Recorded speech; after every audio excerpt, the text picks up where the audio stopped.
हक मौजूद जे लतीफ़ जी बोली। दोस्तों अज असां वञूं था व्लॉग ठाहिण पंहिंजी ज़मीन ते ऐं सिंध जी सिंधियुनि जी ज़मीननि ते घुमंदासीं, ॾिसंदा असां सां गॾु पंहिंजी ज़मीननि ते असां सां गॾु गॾु हलिजो। वीडियो जे आख़िर ताईं ॾिसंदा सिंध जा फसल।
पंहिंजी ज़मीन माशाल्लाह तमामु बहितरीनु आहे।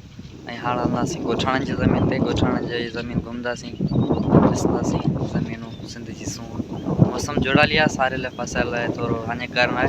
बहरहाल वरी बि असां सां गॾु गॾु रहिजो।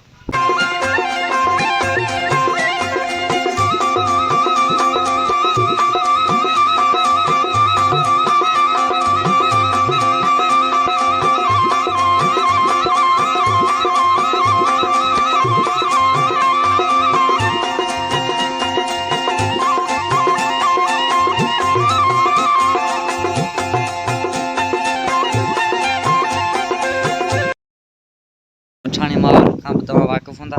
असां वटि ॻोठाणो माहौल तमामु बहितरीनु हूंदो। ऐं हाणे असां तव्हांखे वठी हलंदासीं।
टाइम न हुअण करे अॼु व्लॉग हिते ई ताईं करियूं था। ऐं जेकर मुंहिंजो व्लॉग तव्हांखे पसंदि आयो हुजे त महिरबानी करे मुंहिंजे चैनल खे सब्सक्राइब कंदा, मुंहिंजी सपोर्ट कंदा, वीडियो खे लाइक कंदा, कमेंट कंदा।